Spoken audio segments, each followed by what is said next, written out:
everybody.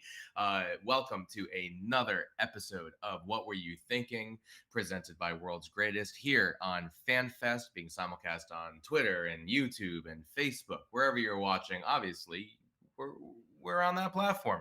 Tonight is a great episode. We have Quanera Hayes, 400-meter Olympian for the United States, and also Mikel Thomas, multi-Olympian, multi-sport athlete, Trinidad and Tobago bobsledder or hurdler. I'm not sure exactly which way to introduce him. We're going to let him kind of tell us that. And then tomorrow is going to be our final episode of this run. We've been here every single night at this time during the Winter Games. And tomorrow we're going to have Aaron Jackson, the short track speed skater, gold medalist, joining us, along with Timmy Goebbels, figure skater, bronze medalist from 2002 in Salt Lake. This has been an absolutely amazing show, an amazing experience. We set out to laugh and to learn, and we've done both. And we're going to continue to do this after the Olympics. Probably not every single night, definitely not every single night, but the show will go on. The show must go on. Because it's a huge year in track and field, and we're going to keep it going there. USA Nordic, there's a bunch of stuff going on with them, so we're going to keep bringing our friends back from there. It's going to be great. I'm really looking forward to keeping this show going. We have received over, I don't know if received's the word. I don't know, whatever. We've gotten over 1.3 million views on this show already. And in celebration of that, you see these NFTs up here behind me. We released those. You can buy those on FanApply, which is a great platform, eco-friendly NFTs. I didn't know there was such a thing, and now I do know there's such a thing. And now they're my favorite NFT distributor, auctioneer, whatever you want to call them. I don't know. But you can get them for the next, let's see here, next like 5 days, give or take. The bronze one is free. The silver one costs a little bit more, and the gold one costs a little bit more than that. But when this show is, finally picked up worldwide, and we're getting 20 billion people watching, that's probably an exaggeration. That NFT is going to be worth a ton of money. So you might as well just get it now. It's going to be great. So Devin Allen will be rejoining us tomorrow, as will Brandon Miller. They've both been co-hosting throughout the run of the show. Again, Aaron Jackson will be on, and Timmy Goebbels, the figure skater. I'm really looking forward to tonight's conversation, because we have two very fascinating guests, two very inspirational guests. We're going to bring them in here any minute now. And we've been joking a lot about, like, oh, well, I'm a track and field athlete. Not me, but imagine me talking to someone, an actual track and field athlete. And we've been saying, oh, what sport do you think you would be great at? And like 8 out of 10 are saying bobsled. So now we actually have a track and field athlete converted to a bobsledder. So I really want to dig deep on that story with Mikel when he gets in here. It's the last day. Yeah, it's the last day right now in Beijing. It's like 10 a.m. in Beijing time. The final day of the Olympics just began. There is some bobsledding live right now, which I'm going to go check out. There's the gold medal ice hockey game that's going to be happening shortly. Very, very exciting winter games. I've enjoyed them thoroughly. I haven't slept too much because I've been staying up late and waking up early in order to take them all in. And then the next Olympics, of course, the summer games are going to be in Paris. Much easier time for us to do it. For us to be able to watch. So very much looking forward to that as well. You can chat here, in case I didn't mention it yet. You can chat on FanFest. That's why we're on FanFest. We can actually bring you into the show if you're chatty enough and you seem entertaining and or insightful. So come over, watch.fanfest.io/world's greatest, except remove all the vowels from world's greatest. The link is in all of the posts, no matter where you're watching this thing. So by all means, come join the chat room. We would love to hear your insights. We would love to answer your questions. We would love to bring you on the show. Maybe, I don't know, go do your hair real quick and we'll pop you on here. So that's it. I think we're going to bring in our first guest right now. I don't know who the first guest is. So our producer Bob is probably going to surprise me with it. I don't know. Let's see who he brings in. And it's drumroll. What's going on, Mikel Thomas? What's up? Good night. What's going on, man? All right, absolute pleasure to meet you. I'm so excited to talk to you for a couple of reasons. One, you have a super inspiring story. Like I've been reading up on you. Devin Allen has told me some wonderful things about you. You don't have to tell any wonderful things about. Tell us some really embarrassing things about him. Maybe later on the show would be awesome. But your story is great, and the fact that you're a multi-sport athlete, that's great. And I see you're wearing your Beijing 2022 shirt right there. So I just kind of want to dive into it. Why don't you just start off? Tell us who you are and what you do, and give us a little of your life story. Give me your life story in like 60 seconds. How's that? Wow, in 60 seconds. I'll give you 90. I try to give you the Cliff Notes All version. right. I'm a story of a young, resilient man from Trinidad and Tobago, Maloney Gardens, Building 4. What you would consider a ghetto youth at the fullest who just had an opportunity to dream and live it. From Trinidad and Tobago to Brooklyn, New York. Mhm. That was kind of the story, typical immigrant journey in that regard. Just a knucklehead kid that was running in the hallways and got snatched by the dean and was given an option between detention and track practice. So I think I chose the better of Uh, the two.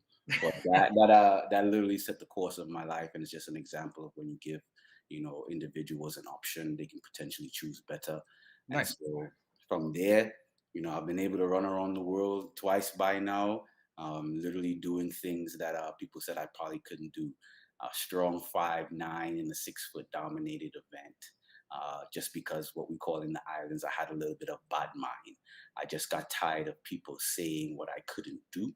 And so the fact that there was another hurdle, pun intended, in front of me, I Uh-huh. decided to take that on. And yeah, it's been a journey since there. It's been one of fate for me, because everything that I'm not in the hurdles, I believe that God allows me to be.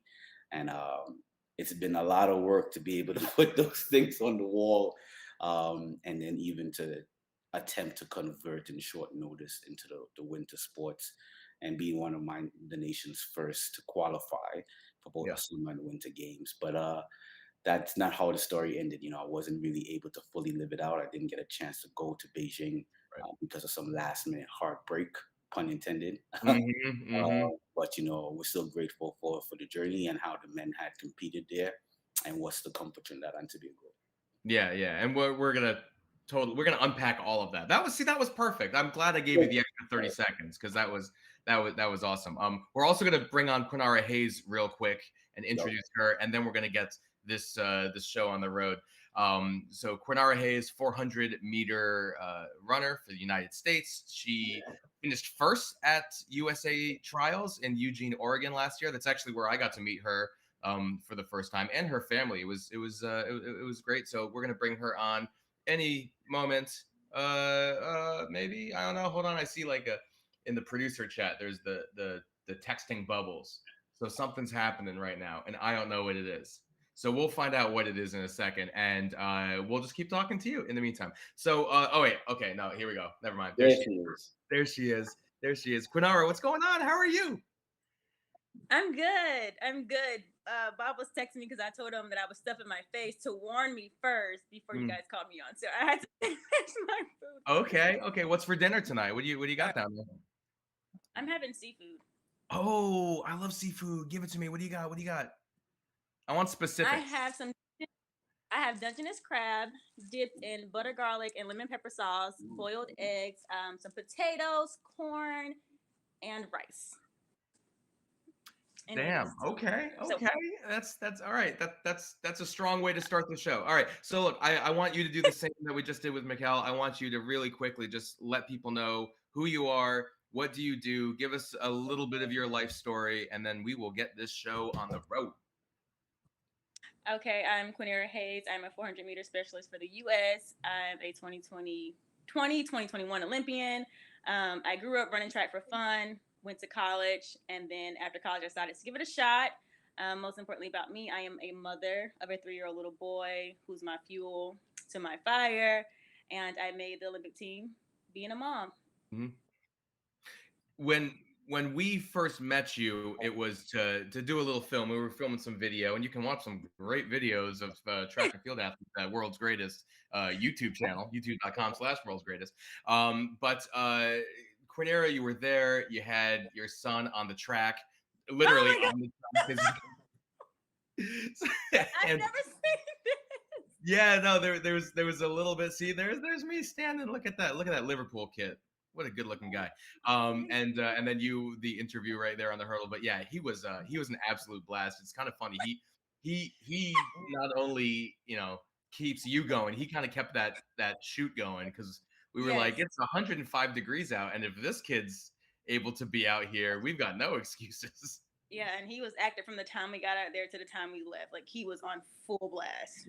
That's right. You can't really tell how much energy he had, Mikel, by Wow. him lying down here. But I tell you, he may give you a run for your money in the 110 hurdles from what I saw. I believe it. I believe it. He's gonna have a little height on him, so he's definitely coming. So you might want to watch out.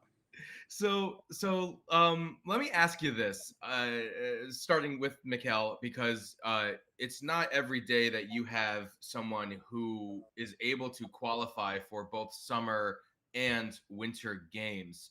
I'm curious, like, why were you like, I'm gonna bobsled? Because you made 3 Olympic games already for uh, Trinidad and Tobago as a hurdler, so why not go for more? But two, I don't necessarily think of Trinidad and Tobago when I think of bobsled. So I'm Right. just kind of, how did you get from here to there?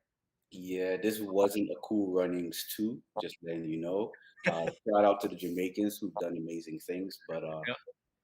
I did attempt to make Tokyo. It was hard. It didn't happen for me.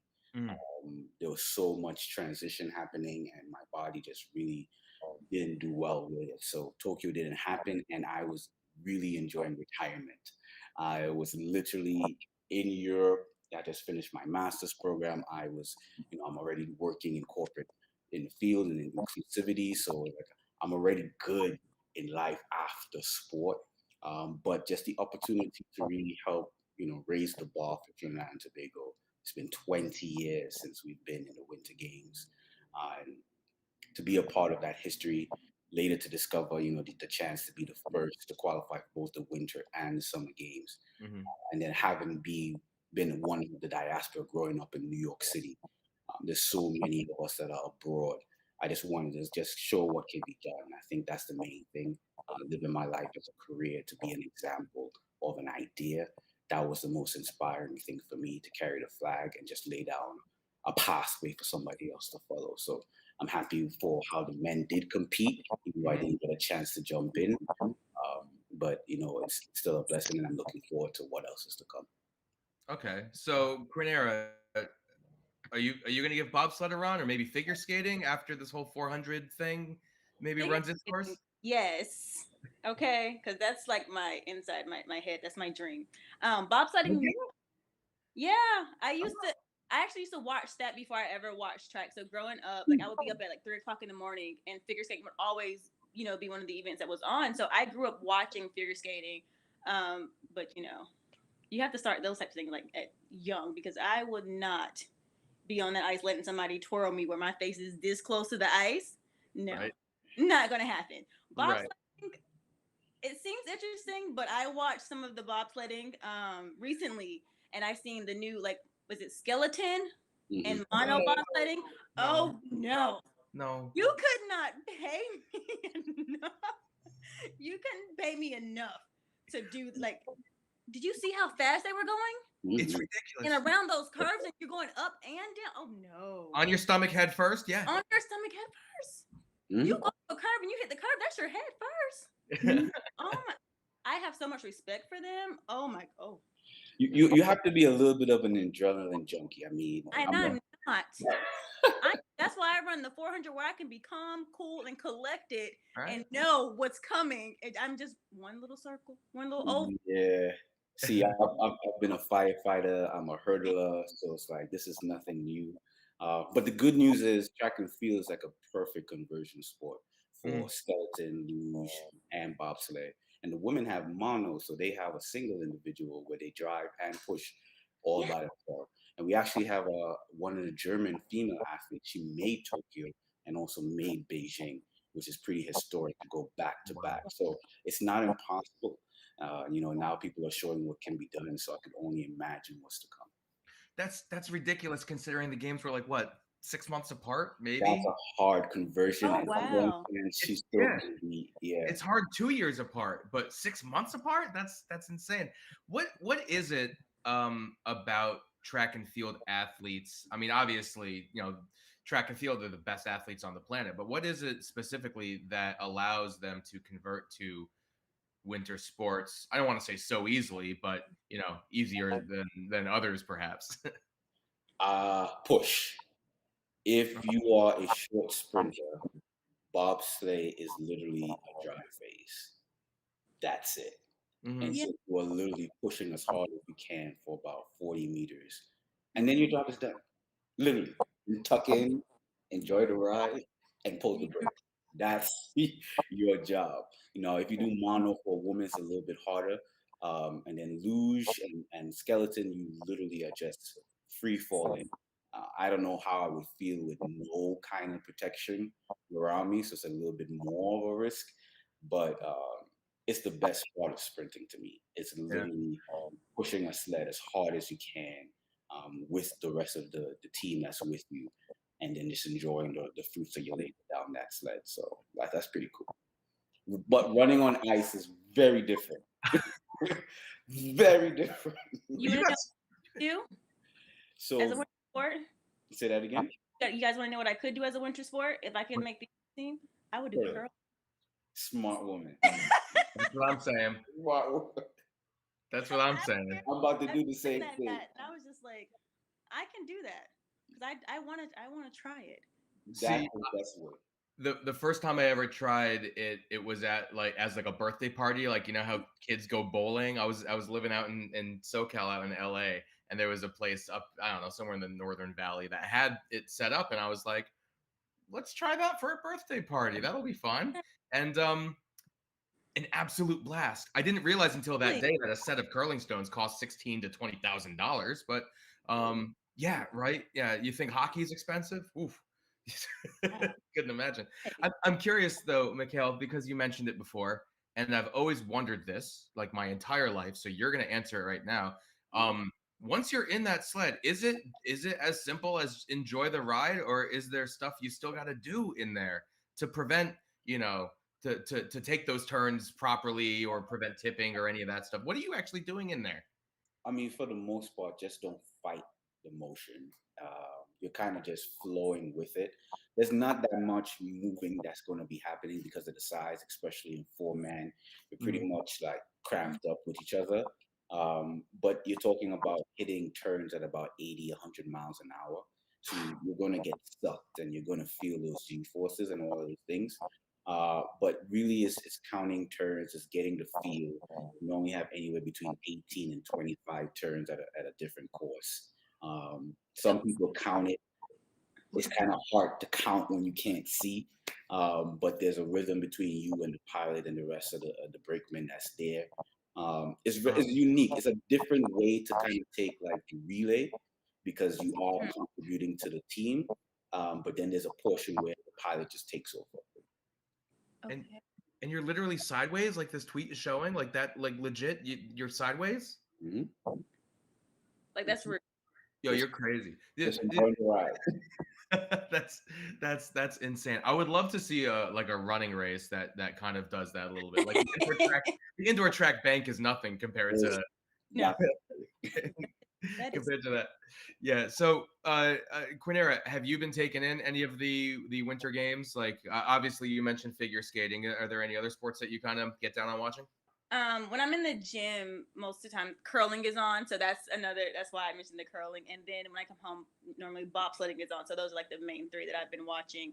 And I did see like the free skiing thing where they go down the hill and they just jump and do the little things. Yeah. Yep. Yep. Ski jump, yes. Yeah, I ski jumping watched and that aerials. videos Yeah. times. We, All that stuff scares me. dude, we've had a few ski jumpers on this show, Mm. and like I just don't get it. Like it seems like you just have to either have no fear or just be able to just push that fear aside, because some of the crashes that they've been sending us videos of, and just them talking, like showing like, oh, here's a selfie of me on top of the ramp, and it's just like Like, how it's do you no joke. train for that, to do that stunt in the air? Like, so how do you even train to do those things? That's the I don't know, coffee. I don't have an answer for you, to be honest. But it's crazy. It's like the summer Olympics are like, here are the best athletes in the world, and then the winter games are like, here are the craziest people in the world, right? It's like I think that is really good. That's every really good. single sport has just a little bit of a screw loose. I mean, even cross country skiers, because it's like, why would you put yourself through like running uphill in snow for 12 kilometers? Like that Yep. doesn't seem fun to me. You gotta be crazy. Yeah, that it's but mad respect, because those cross country skiers, I mean, when they cross that finish line, it looks like they all just go down.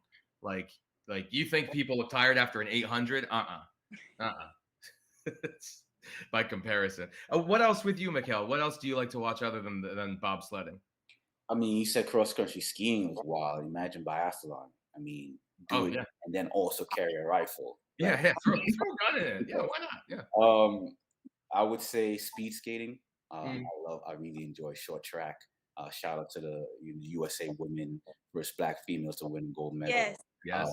I did watch that one. beautiful story, because she almost wasn't even on the team, and then now she's a gold Yeah. medalist. So that, And she's on this show tomorrow night.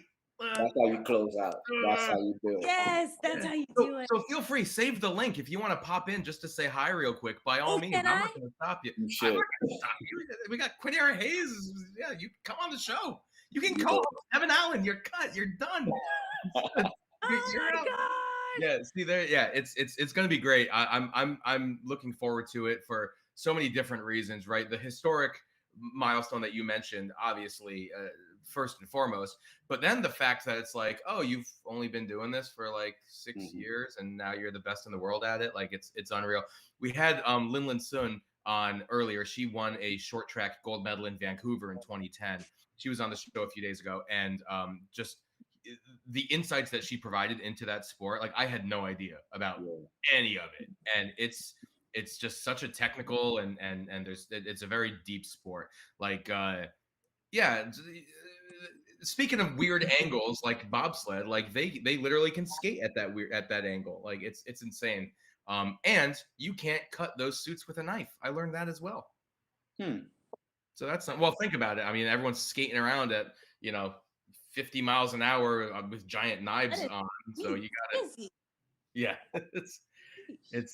it's absolutely insane. This sport. This is amazing. Yeah, Yeah, it's so beautiful. It's like elegant but speed and tactical.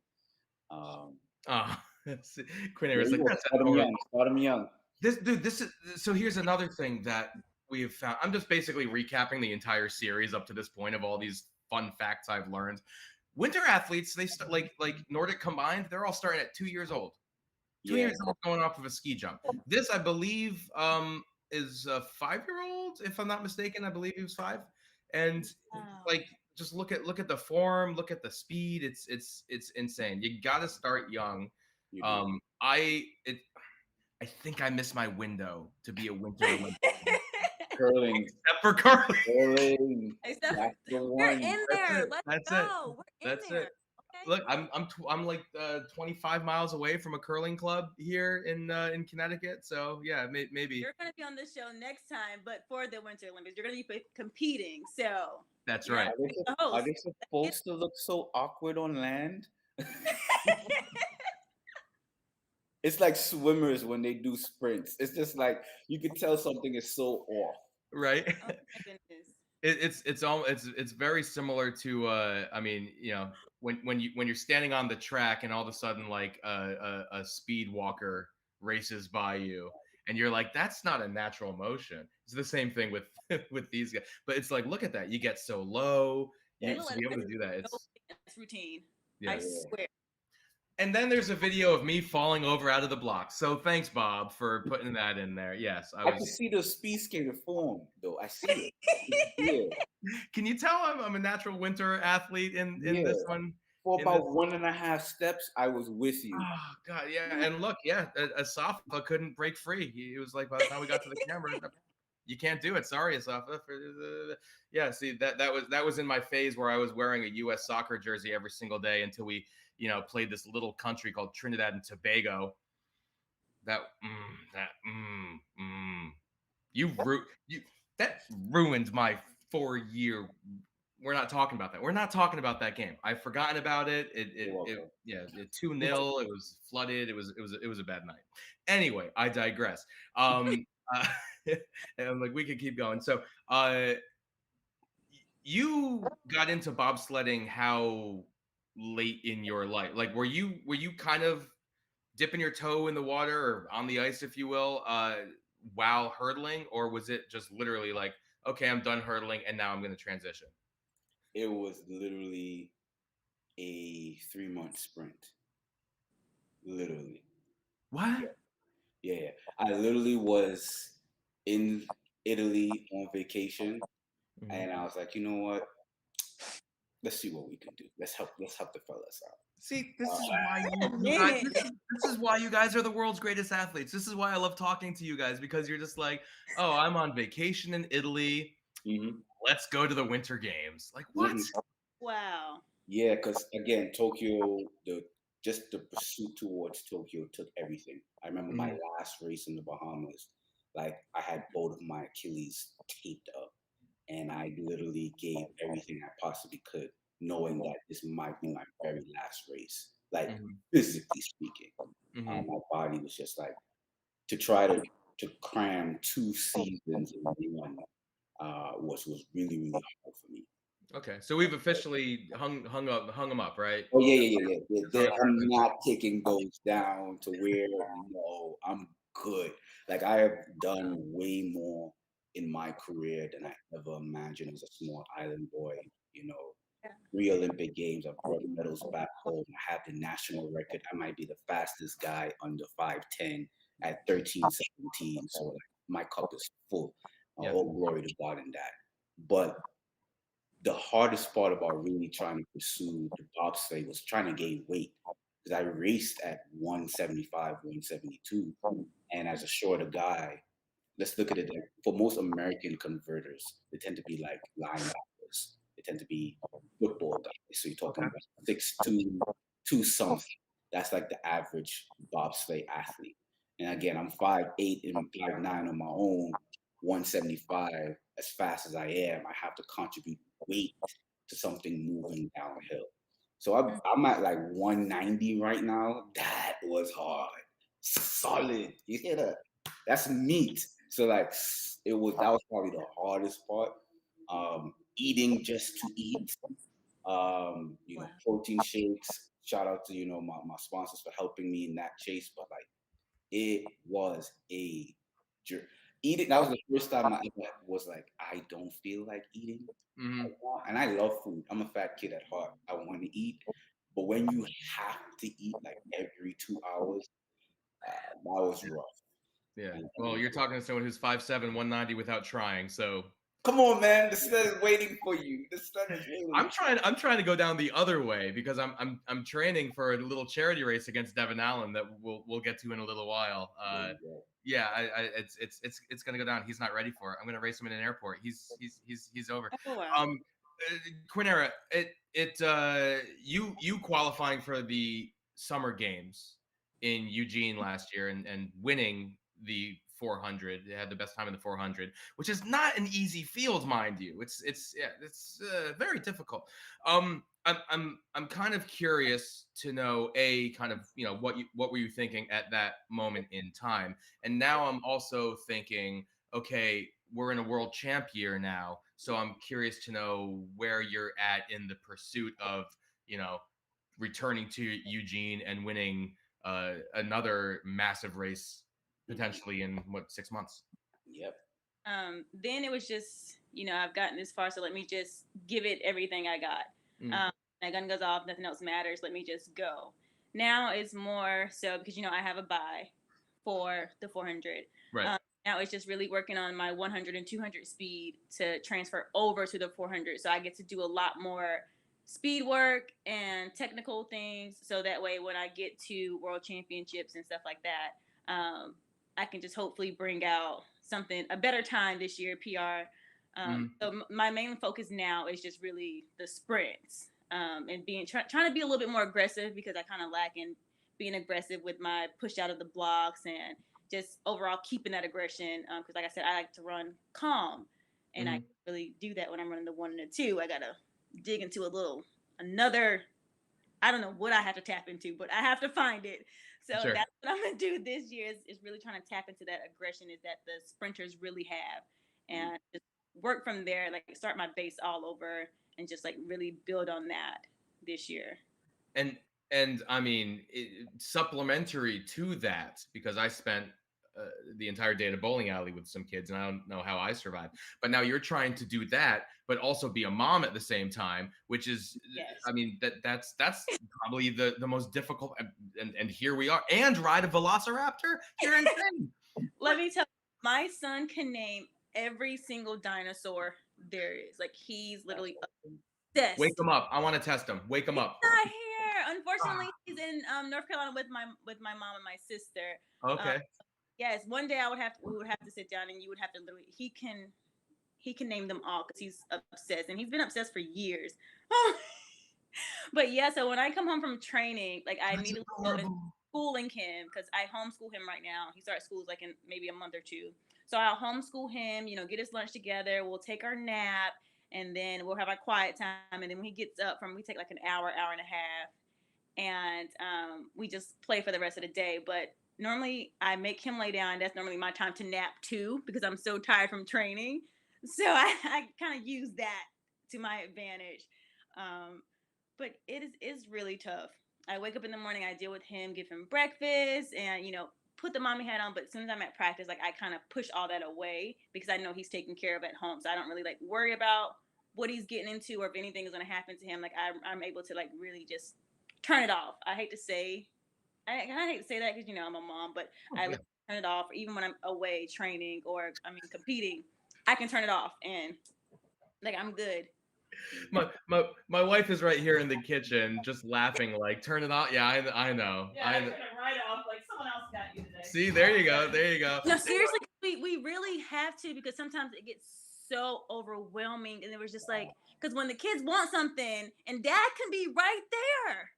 Dad can be right there, not doing anything. Mom doing 20 different things. Mommy, can I get something to eat? Yeah. That's why I was there for the bowling, for the fun part, right? For the hot dogs and the burgers, and then we come home and Dad, go away. We don't want you anymore. No, so you had your son out there at trials. Is that common? Do you usually bring him to the biggest meets of your life? Yes. I make sure he's there because for one, I like for him to see me in that element, and I just want him to just see what his mommy does, But even though at trials, even though after I won everything, it wasn't about me. It was about him. He didn't care. Like he really thought everything was for him. Mm-hmm. Like he thought people were cheering for him, so he didn't care what his mommy just did. It was like we were doing our victory lap, and he was like dapping people up, like giving people daps and like yay, and I'm just like it's not about you, friend. Yeah. Sorry, but he didn't care, and he was like he soaked every bit of it, and he was taking pictures and everything with people. Yeah. Does he get it? Like he gets what's going on? Like now he does. Back then he didn't. He just thought that the attention was for him. Now he does get like that I'm running, so he was like, "Go, mommy," or he'll cheer and stuff like that. But back then he didn't really understand like really what was happening. Sure. Now he's definitely like. So sticking on the trend of qualifying. So Mikel, you qualified, but you alluded to at the beginning of the show, you actually weren't able to make that trip out to Beijing and compete.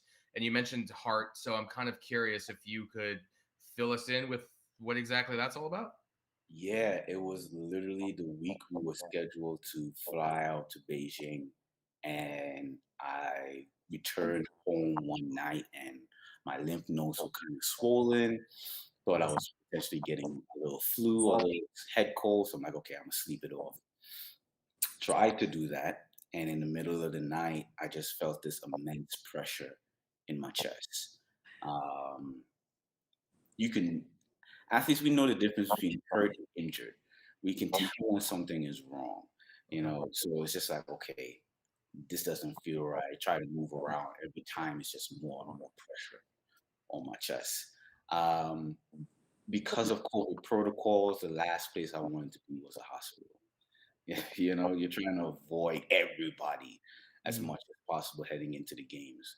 Um, I'm lucky to where I live walking distance from a hospital, but I really, really hesitated, doubted, and wanted to go there. I literally did chores around the house. This was like 2 o'clock in the morning here. Wow. Did chores around the house, shaved my head. I did everything I possibly could, trying to buy time to see if I can feel better to go back to sleep.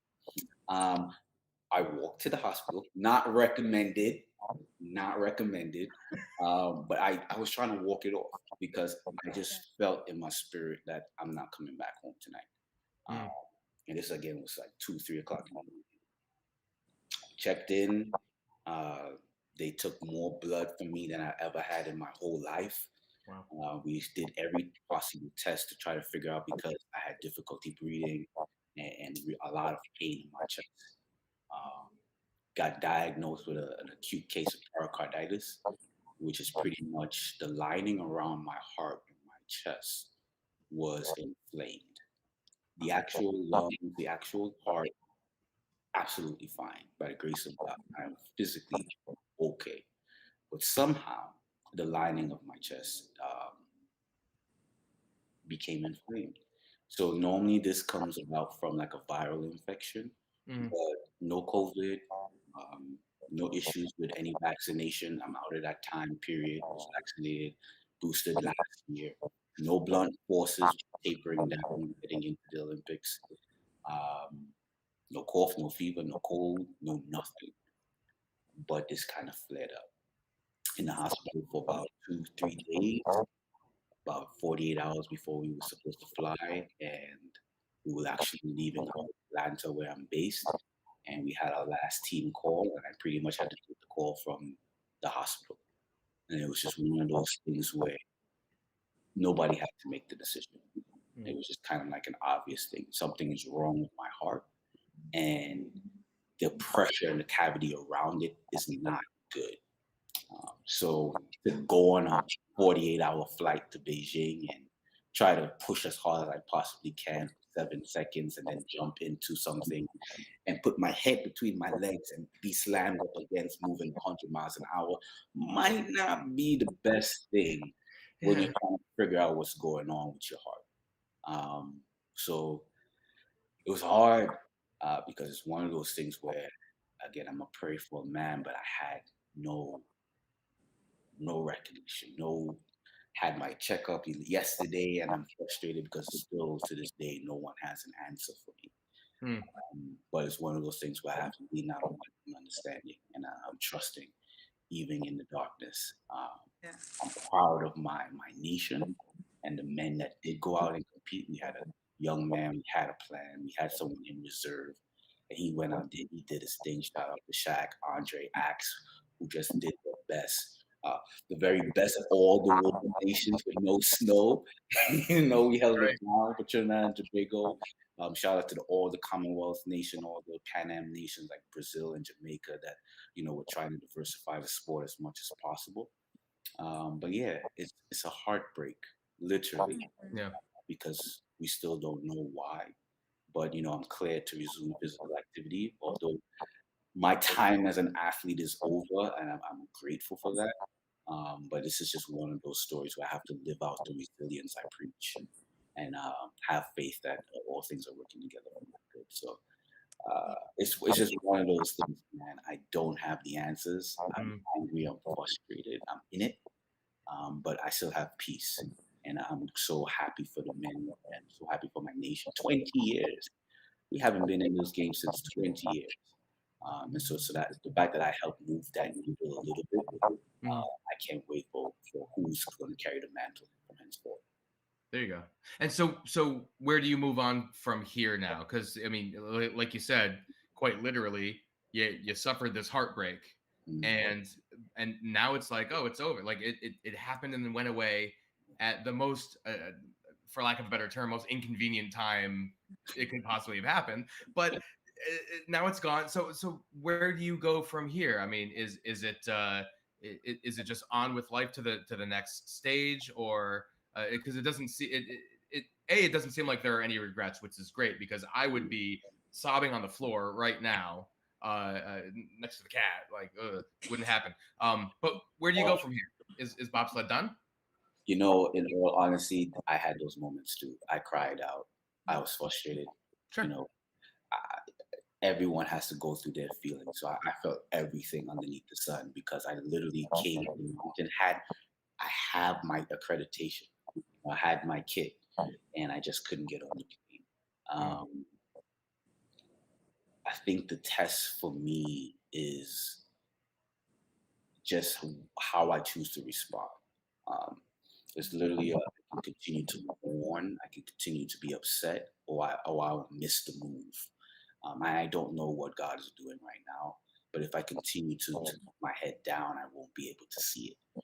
And it sucks how you have to develop resiliency, but it's a muscle that's really powerful once you have it.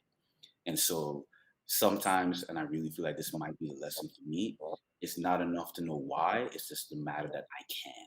I know I can get through this. I know I'll get the ability to move forward. And I think that's probably going to be the biggest lesson that even when I don't understand, I'm going to be okay and I can get through. In the same way that I figured out how to hurdle on my own watching Guy Jewett and Alan Johnson on YouTube as a 5'8" guy. In the same way that I was told no and I used that as motivation to do the impossible 3 times at a global level. In the same way now, I have to say no to my own feelings and to the things that I don't understand and trust in the work that I've put in, not just as an athlete, but as a man. And I'm grateful that at this point in my career, I know who I am away from this stuff. That's probably the greatest blessing for me. So the rest of my life is amazing. You know, I've been a firefighter. I've been to 3 games. I've jumped in sleds. Like I've done so many things than being an athlete that I look forward to just whatever is to come. If that's what I've done thus far, whew, bring on next. Bring on the curling. Come on, I'm with it. There we ready for it. go. I am so ready for it. I'm going to be taking pictures. We got a curling federation over here too. I could hit the position. It's all about the finesse. No, it's all about the hip flexors, which is good when you're a hurdler. I'm sure those are quite loose, right? I think they still work. Have you seen the positions that some of them have? There's this one guy who looks on the USA team, kind of looks like a lumberjack. Mm. He's the most nimble lumberjack I've ever seen. He can get down there and just slide the thing around. It's pretty remarkable. Yeah, I mean, look, that's a heartbreaking yet very inspirational story. So praying for a happy ending for you, absolutely. Although hopefully the ending isn't anytime soon. Absolutely not. Quanera, have you experienced anything in terms of like a similar heartbreak where maybe not on the same level, but just something that you kind of had to overcome in order to get to where you are today? I mean, just general life, things, growing up and coming from the family where, most of my people are, you get pregnant at a very young age, or, sometimes don't finish school and don't even see college.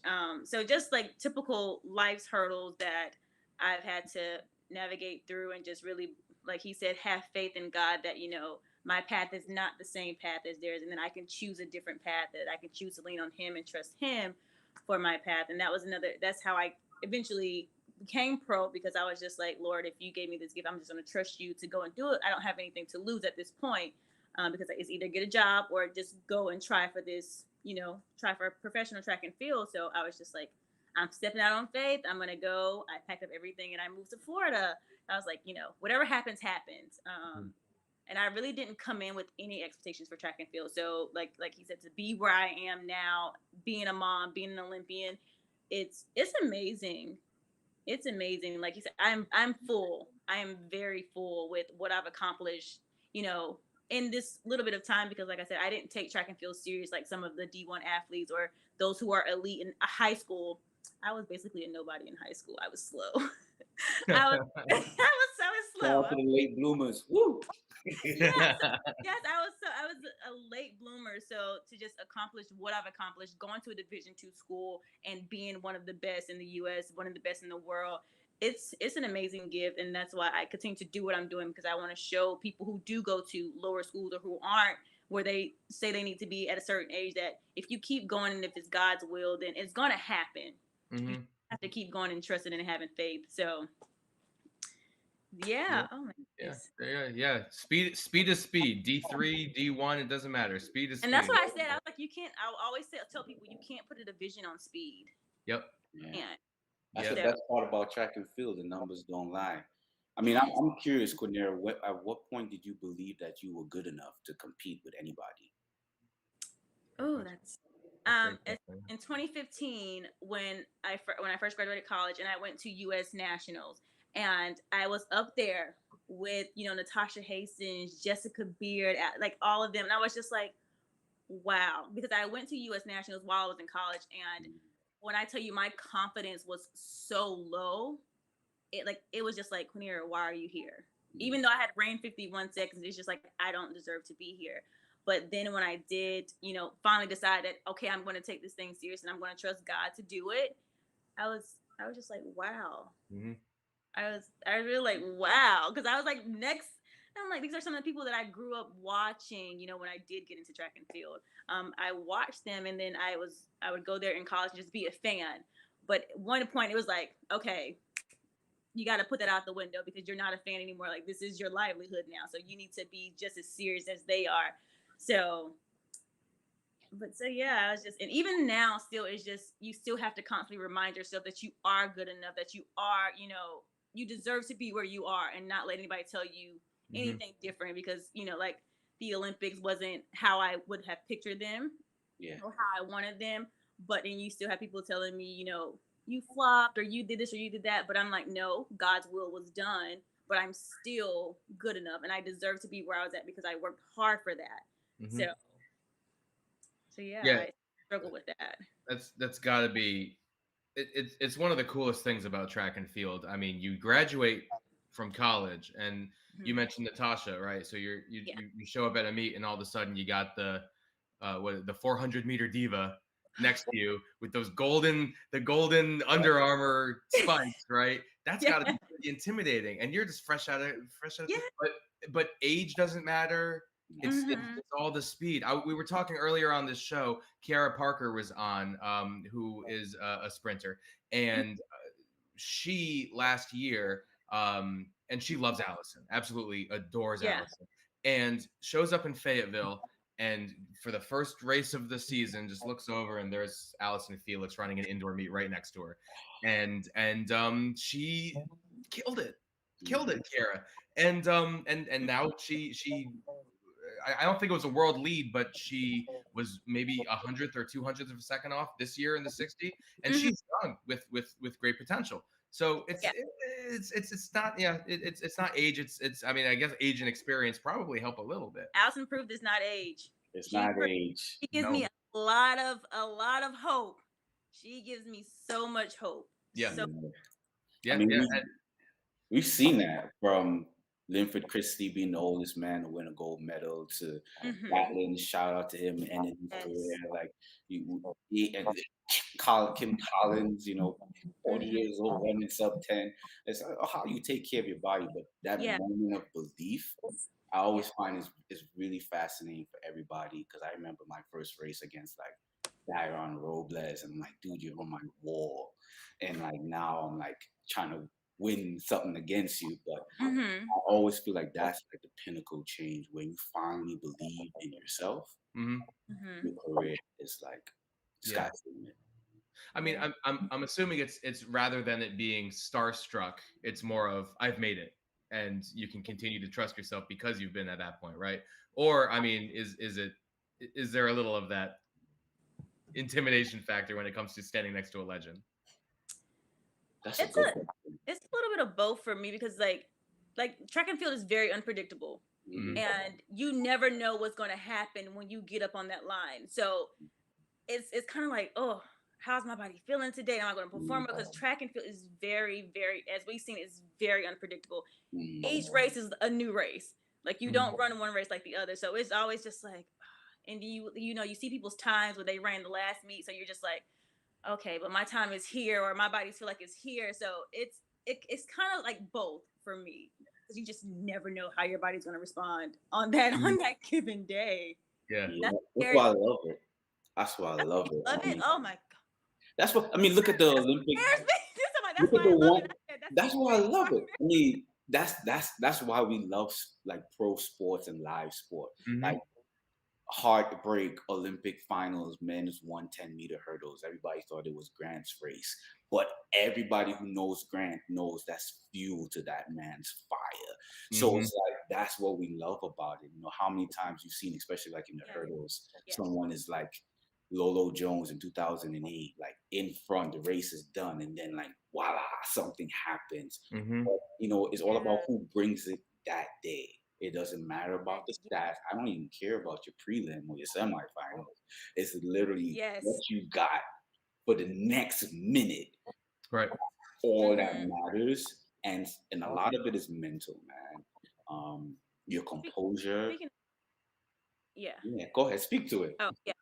I have a question for you. When you talk about mental, Yeah. what would be the difference between your mental state when you are getting ready for a hurdle race and when you're getting ready to go and perform for a bobsledding? What would you call it, races, or yeah? What do you call A run. It's a run. All it? right. It's really Weird, called right? It's weird. that is you're running but you're sliding, but okay. I'd love to see it as a race. If there was like an 8-lane bobsled race, that'd be Mhm.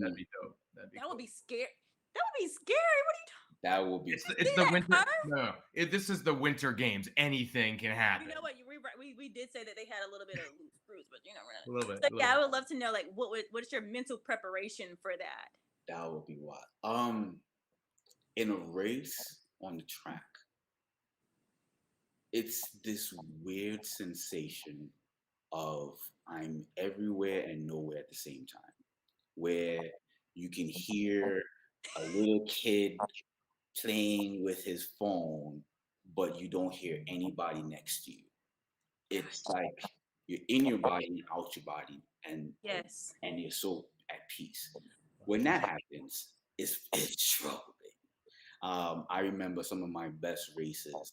I had nothing to lose, like nothing. Like at least that's what I told myself. Either Yeah. like my foot was cramping or I fell. Like I remember at Pan American Games, we had a rerun of the finals and I fell in the first final, came back 30 minutes, I had to run again. So in my mind, I'm like, if I finish the race, I might get a round of applause because I just bust my tail. So like I have nothing to lose. And those moments where you just tell yourself that, catch me if you can. It's just magical. The crazy part about the bobsleigh, it's a contribution. It's like an ongoing relay. It's like literally how I feel in the individual versus the relay, because I'm a part of the machine, and so like that's I think because even in my individual races and the relay races, like when I run 4x1 or something like that, it's a little bit of a different feeling because I feel like I get a little bit more because it's not just about me. You know, like it's about the nation, it's about the next leg, and I'm trying to do everything I possibly can for these four men. You always get that little oomph on a relay that you just can't get by yourself.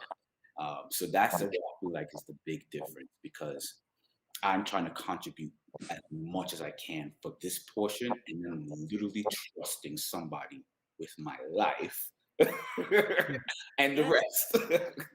So do you warm up for bobsledding? Oh yeah, it's a sprint warm up. It's a sprint power. It is a warm up. You're out there sprinting in 20 degrees in the snow. You are getting it bound and plying. It is dynamic. Like if you watch some of the races, you'll see people sweat. Like they'll take off their jacket at the very last minute. You have like a burn suit, layers under there, but it's you are literally trying because for 5 seconds, it's a dead sprint, Yeah. Wow. dead sprint, Mhm. full execution, head Wow. down, push, push, push, push, push. Talking about 300 and something pounds, you and somebody else. We're trying to push. Shout out to the pilots because after all of that exertion, they gotta come in and then switch and then focus. That's Mm. like a whole vibe. My job is just oh, pull the brakes. Yeah, yeah, a lot of times they say you can overthink in sports. Yeah, And it seems that in bobsled maybe there's more of a opportunity, you would say, for that, because it's very choreographed, the getting into the sled part, right? And sometimes I'm even thinking, and this is just the casual person watching who has never considered doing a bobsled run. I'm always like, why don't they just take two more steps and then jump in, and they'll have that extra push or something like that. But I'm just kind of exactly. curious to know about that portion of the race. Can we call that the drive phase? We'll call it the drive phase. Yeah. What happens during the bobsled drive phase? No, you're right. And I think me being a hurdler is like a perfect transition because it's a dance in the hurdles. Mm, I take 7 steps, 3 steps, 6 steps outdoors every single time. It's not like the 400 where the wind might change how you position yourself, or this is prelims and I need to do this at 150. Every single race in the hurdles is the same amount of steps. Like you bring it the same. So I got very used to a rhythm. And so even in the bobsleigh, I used to count my steps and we would test based off of the course. mm, Like Beijing's course was more flat. So it's better for like bigger guys to really push it. Track people do better on deep slopes because we have overspeed. So we're used to someone pulling us and we're used to hitting top end speed. So if it was for the course at Calgary, it's a very steep slope. Running downhill on ice is a very different experience than I've ever had before yeah. because it's literally on the edge of chaos. Mm. That's how it feels. You are trying to push something and you don't know how far it can get in front of you, Mm, but you're still trying to move it as hard as you possibly can. And then there's a penultimate step where, in order to get in, you won't just dive in. It's like a badoop, and you glide in, and it's badoop, literally like a long jump. I mhm, And do like so word.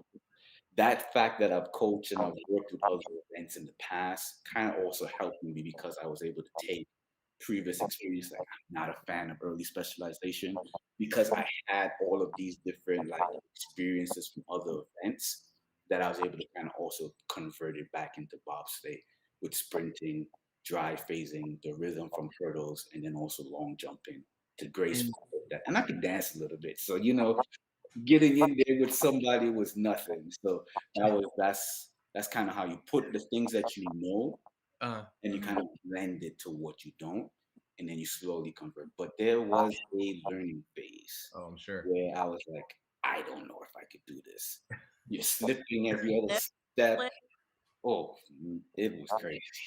You if you don't question yourself at some point, you don't know if you're trying hard enough. Like you have to like, am I really like, why am I here? It's too cold. Whew. I was on vacation. I was on I vacation. can't get past that part. In Italy. Like you I'm are. liking myself eating coffee and eating pizza. Like I was good. I don't need to do this.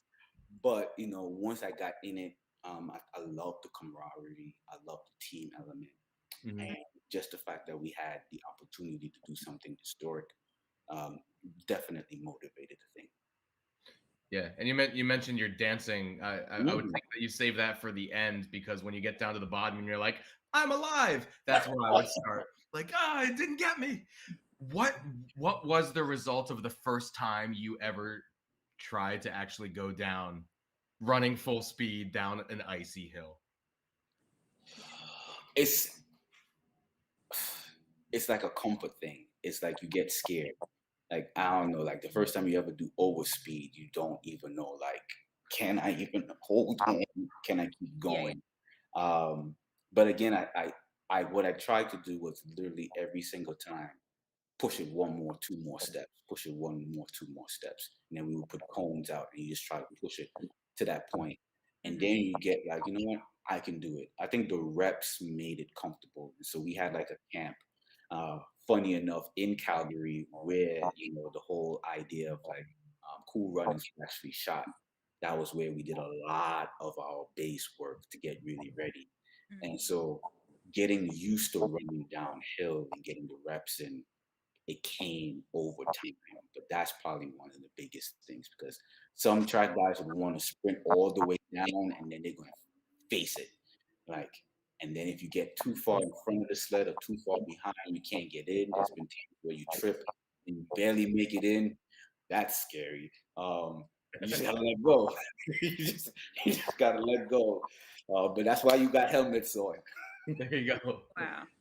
Quanera, if we're going to convert you and 3 other track athletes Ooh. to a 4-woman bobsled team, Curling. who are you drafting on your squad? Oh my goodness. Because we need somebody. We're gonna need somebody with a little. Because I'm skinny, so we're gonna need somebody a little bit. I don't know. That would be a really good. Because first of all, I wouldn't even put myself on. I wouldn't even draft myself. All right, you're the coach. You're the coach. Okay, You're I'm coach. the coach. Okay. You're the coach. You're the coach. Can Raven Saunders be on the team? I was just gonna go with Raven. Because I love her.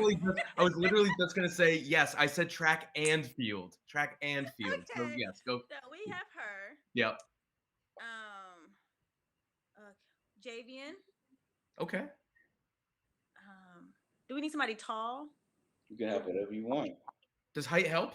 Yeah. Does height help? Okay. Because I would think like it would get a little like if you had like Grant Holloway and Fred Curley trying to hop into a bob. I don't think that would work. I want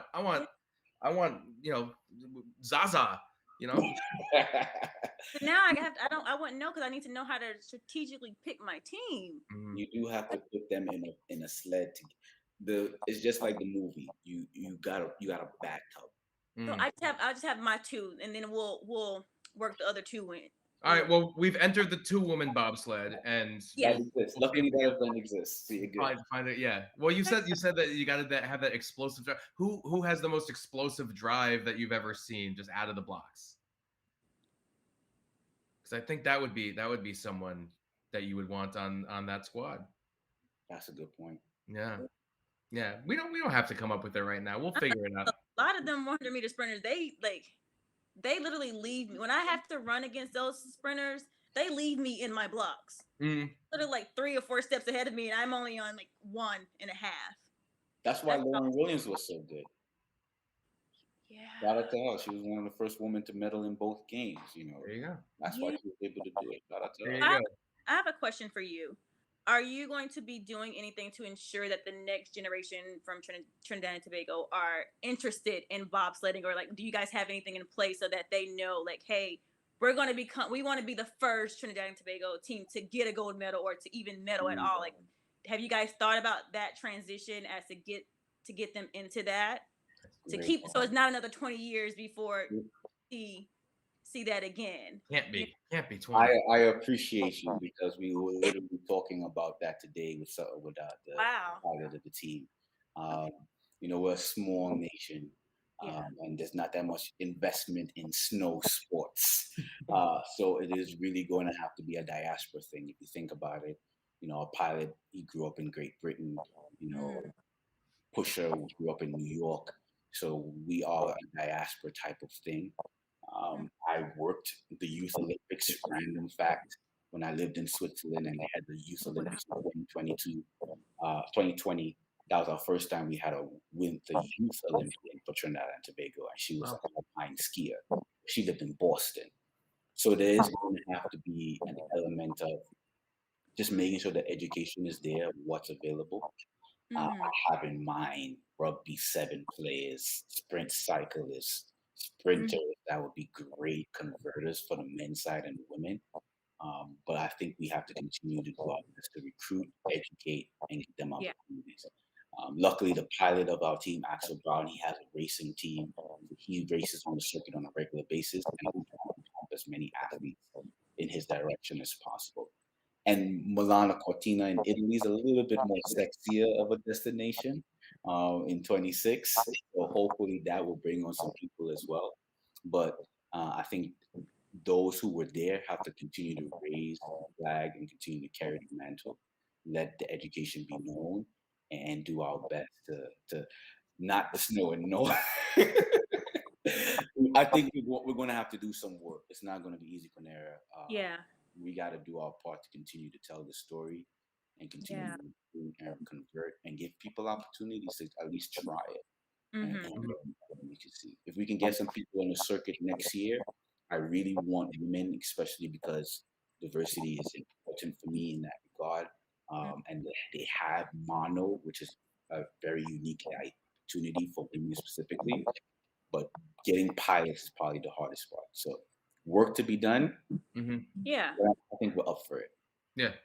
And worst case, if you can't find 4, just all you need is 1 to do the skeleton. Just here you go. You're doing the skeleton. Yeah. That should be how they start the skeleton. Actually, just give them a push. Just from a stand, just give them a push. I don't think it's a voluntary sport to begin with, because no one. I mean, who's going to do that? Look, guys, this was an absolutely fantastic show. I can't believe that we've been doing this for over an hour already, because this has been. Wow. Look at the clock. I know it's past my bedtime. No, there's still Winter Olympics to watch tonight. Yes. The gold medal ice hockey is about to happen. The 4-man bobsled is still going on. The closing ceremonies will probably be airing as I'm waking up in the morning. Or maybe I'll just tough it out for the whole night. I haven't slept in like 2 weeks, so what's one more night, right? But this was absolutely fantastic. So we always end the show by asking, what were you thinking? It's how we got the title of the show, right? So I'm kind of curious. Let's start with Quanera. What were you thinking the moment that you crossed that finish line in Eugene and you saw no one else in front of you and you said to yourself, I am an Olympian? What were you thinking? Literally, thank you, Jesus. Amen. Thank you, Jesus, because the transition was very tough after my son. So just thank you, Jesus, that he kept his promise before I even had my son, that I would be an Olympian, and he came through with that promise, and that was anything I could ask for. There you go. Mikel, similar question, but a little bit different. What were you thinking the moment that you realized that you were no longer going to Beijing? What exactly were you thinking at that moment in time? That's a good question. What am I supposed to do now? That was it. Because there was definitely that deliberation of if I wanted to go, if I should go. When you commit to something and you put the blood, your sweat, the tears towards it, and it literally just was like, it wasn't that I did something wrong. I didn't fail a drug test. I wasn't out doing the wrong thing. I wasn't hurt.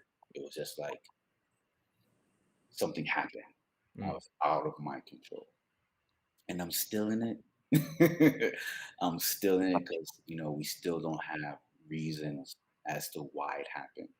But the good news is I'm going to be okay. My heart is strong and fine. I can work out, I can clear, I know that I won't have this illness for the rest of my life. And for that, I'm grateful. And again, the fact that the life that I have been able to live far exceeded my expectation. And so although I don't know what's next, the mission that I'm really trying to open is gratitude.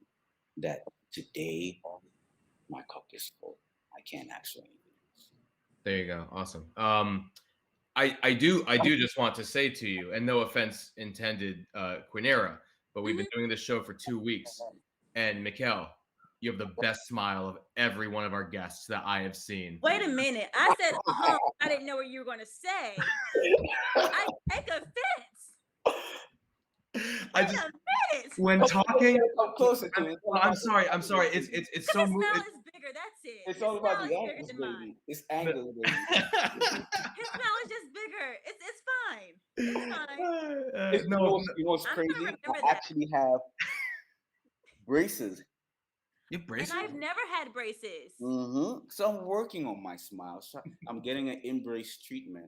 So I'm actually working on my smile. So you didn't even know, Mike, man. You just pull the heartstring there. I'm here for you. I'm here for you. Well, look, this is the start of a great curling team right here. The three of us. If Devin Allen were here, we would have been able to knock it out, right? I'll bow out. I think the two of you would make a great mixed doubles curling team. We're gonna we'll work on making that happen sometime here at World's Greatest. It'll be a fun video. But thank you so much for taking the time out of your evening to talk to us, to be on the show. I hope we get to do it again. The show's not over just because the Olympics are over. We're going to keep this show going, and I would love for both of you to be regulars. I promise I won't end the show by insulting you next time you're on, Quanera. I'm going to be on tomorrow. Thank you. Oh, you're gonna jump on. We'll try again tomorrow, okay? We'll try again tomorrow. So you're gonna tune in, and when Aaron comes on, we're gonna talk a little bit, and then all of a sudden you're just gonna pop up and be like, I just want to say hello. I know. I'm so. Oh gosh, I'm watching that. I'm watching. Dude, you are fangirling so hard. I am. Yeah.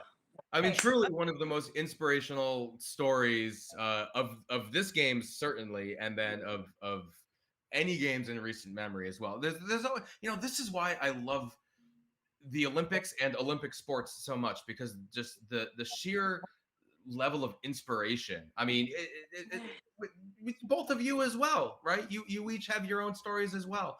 Everyone's got their own story to tell, and it's truly a blessing for me as a 5'7", 190-pound food bag to be able to sit here and talk to you guys on a regular basis. And for sure, we appreciate you, man. World's Greatest, for giving the platform, man. Because I'm excited as a fan of track and field for this year, Quanera, I'm watching for you to light up. Like the fact that the USA is hosting the World Championships again. Come on. The sport needs this. So tell these stories leading into World Championship. I'm grateful for this platform, for getting a chance to hear these things that we don't get a chance to do on a regular basis. And then to have this party in Eugene. I'm going to be there. Come on now. There you go. All right. You love to hear it. Great. Well, thank you guys so much for joining. And I can't wait to talk to you again. It's been a pleasure. All right. Have a good night, guys. How do you wake up? You talking to me? Oh. You talking to me? Okay. She's out of here. Wow. What an episode. That was so, I mean, to laugh and to learn, that's what we're trying to do here on this show. And that definitely checked off both of those boxes. So tomorrow, the final episode of What Were You Thinking of this show. I think we're gonna also put this on podcast platforms. So if you missed any of them, you can obviously go back and watch us on Twitter or Facebook or YouTube or any of that as well. But I think we're probably gonna put this up on every podcast app that's out there as well. So you'll be able to hear this and other episodes. Again, tomorrow, in that final episode, we're going to have Aaron Jackson, who we were just talking about, short track speed skater, gold medalist, super inspirational story. I can't wait. So inspirational that Quanera is going to come back on the show, just like that. That's absolutely amazing. And of course, Timmy Goebbels is going to be joining us. He won an Olympic medal in 2002 in Salt Lake City, won the bronze figure skating. And of course, Devin Allen, co-host. He'll be back. Brandon Miller, co-host. He'll be back. It's going to be a party. Maybe we'll I don't know. Maybe we'll just keep on inviting a bunch of people. And by the end of the episode, it'll just look like the Brady Bunch with just a bunch of squares and everyone looking at each other and talking. It's going to be awesome. So thanks again for joining. Follow World's Greatest on Instagram at World's Greatest Team, on Twitter at World's Greatest, but remove all those vowels. YouTube.com/World's Greatest. And of course, don't forget to go to Fan Apply and get the NFT. The bronze NFT is free, guys. There's no reason you shouldn't have it, especially because the value is going to do nothing but go up. Like literally, it's going to do nothing but go up. So go and get it. They're going to be available until February 25th, and then just build value from there. So it's going to be great. We partner with Fan Apply, by the way, for a reason, because they use it's called a managed wallet system that dramatically reduces the transactions hitting the blockchain. In essence, eco-friendly. And I mean, what's better than saving the environment? We need the environment, of course. Otherwise, it's going to be snowing in Trinidad and Tobago real soon. Thank you so much to our guests again, Quanera Hayes, 400-meter Olympian, Tokyo 2020, and of course, Mikel Thomas, Trinidad and Tobago, bobsledder and hurdler, 3-time Olympian. We didn't even talk about that. He made 3 Olympic Games. I mean, that's tough enough, but then qualifying for bobsled in a winter sport, absolutely incredible. I cannot wait for tomorrow night. We'll be back right here, 9 p.m. Join us on FanFest, watch.fanfest.io/world's greatest, again, without the vowels, WRLDSGRTST, watch.fanfest.io/world's greatest, because you want to be in the chat room. We may actually bring a fan in to talk to Aaron Jackson. I don't know. The fan's probably just going to end up being Quanera Hayes, but hey, you never know. Could be you. We'll see you soon. Thank you so much for watching. Have a good night. Enjoy the final day of the Winter Olympics out in Beijing. Take care.